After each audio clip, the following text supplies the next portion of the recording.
Hi everyone, అందరికీ నమస్తే. ఈ రోజు అయితే ఒక ఇంపార్టెంట్ విషయాన్ని మీతో మాట్లాడాలని చెప్పేసి వీడియో చేస్తా ఉన్నాము. సో ప్రస్తుతం ఏపీ అండ్ తెలంగాణలో జరుగుతున్న హాట్ టాపిక్ ఏంటంటే బెట్టింగ్ వెబ్సైట్స్. దీనికి సంబంధించి సోషల్ ఇన్ఫ్లుయెన్సర్స్ ఎవరైతే ఉన్నారో వీళ్ళందరినీ కూడా పోలీసులు వాళ్ళ కస్టడీలో తీసుకుంటా ఉన్నారు. సో దీనిపైన కొన్ని విషయాలు నేను మాట్లాడాలనుకుంటున్నాను. So first of all, betting websites లో ఎక్కడ ఫ్రాడ్ జరుగుతుంది ఇది నేను మీకు చెప్పాలనుకుంటున్నాను. నెక్స్ట్, ఈ బెట్టింగ్ వెబ్సైట్స్ ఎంతవరకు అవసరం చూద్దాం. తర్వాత ఈ బెట్టింగ్ వెబ్సైట్స్ ఎవరు ప్రమోట్ చేయాలి, సో దీన్ని కూడా ఒకసారి మనం చూద్దాం. ఫస్ట్ ఆఫ్ ఆల్, ఈ యొక్క బెట్టింగ్ వెబ్సైట్స్ లో ఏది ఫ్రాడ్ జరుగుతుందంటే, మీరు సెట్ ఇన్ అమౌంట్ ఒక 3,000 కానీ ఒక 10,000 రూపాయలు మీరు డిపాజిట్ చేశారు ఒక వెబ్సైట్ లో. డిపాజిట్ చేస్తే ఇమీడియట్ మనకి ఏమవుతుంది, అక్కడ అమౌంట్ అనేటువంటి డిస్ప్లే అవుతుంది. యాక్చువల్ గా అది అమౌంట్ కాదు, అది కాయిన్స్. ఓకే, సో ఆ కాయిన్స్ తోటి మీరు ఏం చేస్తారు, ఇక్కడ క్రికెట్ ఆడినా లేకపోతే క్యాజ్ ఆడినా, మీరు ఏం ఆడినా సార్, రమ్మీ ఆడినా ప్రతిదీ కూడా మీరు ఆ కాయిన్స్ తో ఆడతారు. ఆ కాయిన్స్ నే మీరు ఏం చేస్తారు, రెట్టింపు అంటే లైక్ అమౌంట్ గెలుస్తూ ఉంటారు. ఒక 10,000 రూపాయల కాయిన్స్ తో మీరు స్టార్ట్ చేసి 1,00,000 రూపాయల కాయిన్స్ గెలవచ్చు, 10 లక్షల రూపాయల కాయిన్స్ కూడా మీరు గెలవచ్చు. సో ఇక్కడ ఫ్రాడ్ ఏం జరుగుతుందంటే, మీకు వెబ్సైట్స్ కి అదే విధంగా కస్టమర్ ఎవరైతే ఆడుతున్నారో వీరికి మధ్యలో బ్రోకర్స్ ఉంటారు. ఓకే, మీరు ఈ బ్రోకర్స్ కి అమౌంట్ వేస్తారు. బ్రోకర్స్ మనం అమౌంట్ వేస్తే ఏమవుతుందంటే, సో వాళ్ళు ఇమీడియట్ గా మన వెబ్సైట్ ఏదైతే ఉందో, మనం ఆడుతున్న వెబ్సైట్ ఏదైతే దానిలో కాయిన్స్ వాళ్ళు యాడ్ చేస్తారు. ఆ కాయిన్స్ తో మనం ఆడుతూ ఉంటాం. ఒక 10,000 రూపాయలతో 20,000, 30,000, 40,000 నెగ్గామనుకోండి, సో మనకి ఇమీడియట్ గా మనం విత్డ్రా రిక్వెస్ట్ పెట్టవచ్చు, విత్డ్రా వస్తుంది.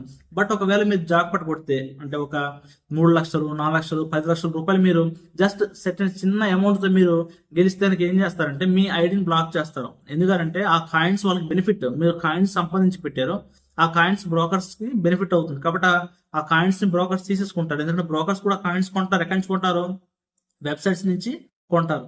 సో మీరు కాయిన్స్ సంపాదించారంటే వాళ్ళకి బెనిఫిట్ అవుతుంది. కాబట్టి మీ ఐడిని బ్లాక్ చేస్తారు. ఎందుకంటే ఒక 10,000 రూపాయలు రిపోర్ట్ చేసి నువ్వు 10 లక్షల రూపాయలు గెలిచేవంటే, సో భవిష్యత్తులో కూడా ఏమవుతుందంటే నీ వల్ల చాలా వాళ్ళకి నష్టం జరుగుతుంది. కాబట్టి నీ ఐడిని బ్లాక్ చేస్తారు. నీ 10,000 రూపాయలు పోయినట్టే, గెలిచిన డబ్బులు కూడా పోయినట్టే. సో ఈ విధంగా ఫ్రాడ్ జరుగుతూ ఉంటుంది. సో నెక్స్ట్ ఇంకోటి ఏంటంటే, మీకు కొన్నిసార్లు విత్డ్రా లేట్ అవుతుంది. విత్డ్రా అనేటువంటిది మీకు లేట్ అవుతుంది. ఏ విధంగా విత్డ్రా లేట్ అవుతుంది, విత్డ్రా ఏ విధంగా లేట్ అవుతుంది అంటే, మీకు వాళ్ళ దగ్గర పెట్టుబడి అనేటువంటిది అంత తక్కువగా ఉంటుంది. ఉన్నా సరే వాళ్ళ అమౌంట్ విత్డ్రా ఇవ్వడానికి వాళ్ళు అంగీకరించారు. వాళ్ళు ఏం చేస్తారంటే, ఒక 100 మంది కస్టమర్స్ ఒక వెబ్సైట్ ఉంటే 100 మంది కూడా ఏం చేస్తారు, అమౌంట్ అనేటువంటిది ఒక వెబ్సైట్స్ లో డిపాజిట్ చేస్తారు. ఇలా డిపాజిట్ చేసిన అమౌంట్ ఏదైతే ఉందో, ఎవరైతే విత్డ్రా రిక్వెస్ట్ పెట్టారో ఆ విత్డ్రా ఎవరైతే రిక్వెస్ట్ పెట్టారో వాళ్ళకి డిపాజిట్ చేసిన అమౌంట్ వాళ్ళకి ఇస్తూ ఉంటారు. ఓకే, ఎందుకంటే వీళ్ళు ఎవరో యాడ్ చేసేది కాయిన్సే కదా, ఆ అమౌంట్ తో వాళ్ళకి సంబంధం లేదు. కాబట్టి వీళ్ళు డిపాజిట్ చేస్తే డిపాజిట్ చేసిన అమౌంట్ ఎవరైతే విత్డ్రా పెట్టారో విత్డ్రా పెట్టిన వాళ్ళకి ఇస్తారు. అట్ ది సేమ్ టైం మళ్ళీ వీళ్ళు కూడా ఏదో టైంలో విత్డ్రా పెడతారు. ఆ టైంలో ఎవరైతే డిపాజిట్ చేశారో ఆ డిపాజిట్ చేసిన అమౌంట్ వీళ్ళకి విత్డ్రా ఇస్తుంటారు. సో ఎందుకు ఇక్కడ విత్డ్రా లేట్ అవుతుంది, ఎందుకు విత్డ్రా లేట్ అవుతుంది అంటే, మీరు మార్నింగ్ విత్డ్రా పెట్టారు, సాయంత్రం విత్డ్రా అవుతుంది అమౌంట్ అనేటువంటిది. ఎందుకు లేట్ అయిందనంటే, ఈ 24 అవర్స్ లో ఎంత అమౌంట్ డిపాజిట్ అయింది, ఎంతవరకు మనం విత్డ్రా ఇవ్వచ్చు అని చెప్పి చూసుకొని, అది కూడా అందరికీ విత్డ్రా ఇవ్వాలి, కొంతమందికి మాత్రం విత్డ్రా ఇస్తారు. సో ఈ విధంగా విత్డ్రాస్ అనేటువంటి మనకు బెట్టింగ్ వెబ్సైట్స్ లో డిలే అవుతూ ఉంటుంది. సో జరుగుతున్న ఫ్రాడ్ ఇదే. సో ఎక్కువగా మనం జాక్ పడుచుకుంటున్నా, ఎక్కువ అమౌంట్ మనం గెలిచిన సరే ఇక్కడ ఏం జరుగుతారో మనకు ఐడిని బ్లాక్ చేస్తారు. ఇన్ ది సేమ్ వే మనకు ఇక్కడ ఆ విత్డ్రాస్ కూడా లేట్ అవడానికి ఇదే కారణం. ఇలా విత్డ్రా మనం లేట్ చేసినప్పుడు ఏం జరుగుతుంది, మనము కంట్రోల్ చేసుకోలేక ఆ ఉన్న అమౌంట్ మళ్ళీ మనం ఏం చేస్తాము, ఆడేస్తాం. మళ్ళీ మనం ఆడేసి ఏం చేస్తామంటే, మళ్ళీ ఆ డబ్బుల్ని పోగొడతాం. అంటే సపోజ్ 1,00,000 రూపాయలు గెలిచాము, 1,00,000 రూపాయలు గెలిచాము, మన విత్డ్రా లేట్ చేస్తున్నాడు, మన చేయలు ఏమైనా అవుతాయో, మన చేయలు కొంచెం దురద ఎక్కువ. సో ఏం చేస్తాం, వెంటనే అక్కడ ఆడేసి ఆ అమౌంట్ కూడా పోగొట్టేస్తాం. సో వాటి టెక్నిక్స్ వాడు కూడా ఉంటాయి. సో ఈ విధంగా మనకు అక్కడ ఫ్రాడ్ అనేటువంటిది జరుగుతూ ఉంటుంది. తర్వాత బెట్టింగ్ వెబ్సైట్స్ ఎంతవరకు అవసరం మనం చూస్తే కనుక, మనం ఒక 10 years బ్యాక్, 15 years బ్యాక్ వెళ్తే కనుక ఎక్కువగా హ్యాండ్ టు హ్యాండ్ బెట్ అనేటువంటిది ఎక్కువగా జరిగేది. ఇప్పుడు ఫోన్ పే, గూగుల్ పేలు వచ్చే తర్వాత ఈ యొక్క వెబ్సైట్స్ కూడా రావడం, హ్యాండ్ టు హ్యాండ్ బెట్ అనేటువంటి తగ్గింది.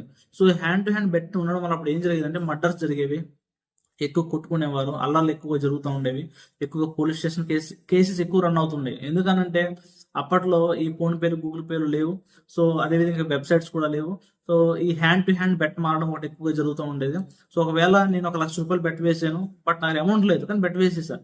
సో నేను ఓడిపోయిన తర్వాత కంపల్సరీ నేను ఏమవ్వాలి, అమౌంట్ ఇవ్వాలి. కాబట్టి నా దగ్గర అమౌంట్ లేదు. కాబట్టి ఇప్పుడు ఏం జరుగుతుంది, వాడు వచ్చి నన్ను కొట్టడము, లేకపోతే ఏదో ఒక అల్లరి జరగడము, మా ఇంటి మీద పడడం, ఇవన్నీ జరుగుతూ ఉండే. ఒకప్పుడు ఇవన్నీ కూడా జరిగేవి. ప్రస్తుతం ఇవి కంట్రోల్, వెబ్సైట్స్ వల్ల ఇవి కంట్రోల్ అయినాయి. సో వెబ్సైట్స్ ఎవరికి అవసరం అంటే, రెగ్యులర్ గా అలవాటు పడిపోయిన వ్యక్తి ఎవరైతే ఉన్నారంటే, వెబ్సైట్స్ బ్యాన్ చేసినా సరే వాడు ఆడటం మానడంటాం కదా, అలాంటి వాడికి ఇది అవసరం ఉంటుంది, వెబ్సైట్స్ అనేటువంటివి. నెక్స్ట్, ఈ వెబ్సైట్స్ ఎవరు ప్రమోట్ చేయాలి అని అంటే, ఆ కంపెనీ వాళ్ళే ఇన్స్టాగ్రామ్ లో కానీ, ఫేస్బుక్ లో కానీ వాళ్ళు ప్రమోషన్ పెట్టుకుని వాళ్ళు ఏం చేస్తారు, ప్రమోట్ చేసుకుంటూ ఉంటారు. బట్ ఇన్ఫ్లుయెన్సర్స్ ప్రమోట్ చేస్తున్నారు. దాన్ని బట్టి ఒక కేసెస్ రన్ అవుతున్నాయి. ఇప్పుడు లోకల్ బై నాని అరెస్ట్ అవడం కూడా కారణం అదే. ఈ ఇన్ఫ్లుయెన్సర్స్ అనేవాళ్ళు 10 మందిని ప్రభావితం చేసేవాళ్ళు. వీళ్ళకి ఒక కొన్ని లక్షల మంది ఫాలోవర్స్ ఉంటారు. సో వీళ్ళ లైఫ్ స్టైల్ ఎలా ఉంటుంది, కార్ల మీద తిరుగుతూ ఉంటారు, మంచిగా వీళ్ళ లైఫ్ స్టైల్ ఎలా ఉంటుంది, 5 స్టార్ హోటల్స్ వెళ్తూ ఉంటారు, మంచి బైక్స్ వాడుతూ ఉంటారు. సో వీళ్ళని చూసి 10 మంది కూడా మేము కూడా అలా ఉండాలని చెప్పేసి వాళ్ళు అనుకుంటూ ఉంటారు.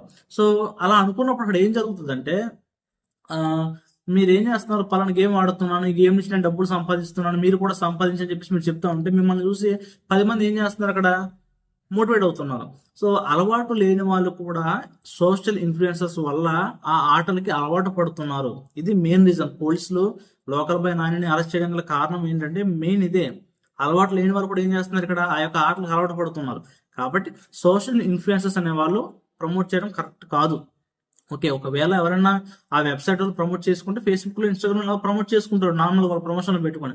బట్ ఈ సోషల్ ఇన్ఫ్లుయెన్సర్స్ 10 మంది వీళ్ళని ఆదర్శంగా తీసుకొని వీళ్ళు ఏమో మూవ్ అవుతుంటారు, 10 మంది వీళ్ళు ఫాలో అవుతుంటారు, కొన్ని లక్షల మంది వీళ్ళు ఏం చెప్తే చేస్తూ ఉంటారు.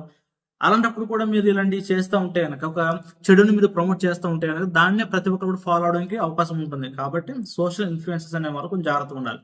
నెక్స్ట్, సమాజాన్ని తెలియవలసింది ఏంటంటే సోషల్ ఇన్ఫ్లుయెన్సర్స్ అంటే కేవలం యూట్యూబర్స్ నే చూస్తూ ఉన్నారు. యూట్యూబర్సే కాదండి, చాలా మంది సెలబ్రిటీస్ కావచ్చు, క్రికెటర్స్ కావచ్చు, ఈ యొక్క బెట్టింగ్ వెబ్సైట్స్ ప్రమోట్ చేస్తూ ఉన్నారు. సో మరి వాళ్ళని ఎందుకు వదిలేస్తున్నారు అన్నది మనకు తెలియదు. బట్ దీన్ని కూడా ఒకసారి ఆలోచించాలి. చాలా మంది ఏమంటారంటే, రీసెంట్ గా అన్వేషణ కూడా వీడియో చేశాడు ఆ యొక్క లోకల్ పై నాని మీద. సో కొన్ని యాప్స్ గవర్నమెంట్ అండర్ లో రన్ అవుతున్నాయి, వీళ్ళు జిఎస్టీ పే చేస్తున్నారు అన్న. జిఎస్టీ పే చేస్తున్నా ఏం చేస్తున్నా వీళ్ళు ఏం చేస్తున్నారు అన్న, సమాజానికి ఏం అందిస్తున్నారు, సమాజానికి అందించేది ఇదే కదా. గవర్నమెంట్ అండర్ లో రన్ అవుతున్న యాప్ పైన, లేకపోతే నార్మల్ గా ఏ యాప్ అయినా సరే డబ్బులు పోట్టుకుంటే డబ్బులు పోయినట్టే కదా, సూసైడ్ చేసుకున్నట్టే కదా. ఏ వెబ్సైట్స్ వల్ల సరే నష్టం జరుగుతుంది. కాబట్టి ఇది కంపెనీ వాళ్ళు ప్రమోట్ చేసుకోవాలి తప్పించి సోషల్ ఇన్ఫ్లుయెన్సర్స్ అనే వాళ్ళు దీనిలో ఇన్వాల్వ్ అవ్వకూడదు. ఓకే, సో దీని ఒకసారి దీనికోసం అయితే ఆలోచించాలి. అంటే కేవలం వెబ్సైట్స్ ని ప్రమోట్ చేస్తున్నారని మాత్రమే అలా కొంతమందిని ఇలా అరెస్ట్ చేయడం అనేటువంటిది కరెక్ట్ కాదు. బట్ అందరినీ కూడా ఎవరైతే ఇలాంటి వాటిల్లో ఇన్వాల్వ్ అయి ఉన్నారో ప్రతి ఒక్కరిని కూడా పోలీసులు అండర్టేకింగ్ తీసుకొని దీనిపైన ఒక నిఘా అనేటువంటిది పెట్టాలి. సో ఇది నేను ఏదో చెప్పాలనుకున్నది. సో ఫస్ట్ ఆఫ్ ఆల్ మనం ఏం చూసామంటే బెట్టింగ్ వెబ్సైట్స్ లో ఫ్రాడ్ ఎక్కడ జరుగుతుంది, నెక్స్ట్ ఇది ఎవరికి అవసరము, ఎవరు దీన్ని ప్రమోట్ చేయాలి. ఓకే, సో లైక్ మీరు చూడండి, చాలా మంది బయట లిక్కర్ ఫ్యాక్టరీస్ లో మందు తాగుతూ ఉన్నారు.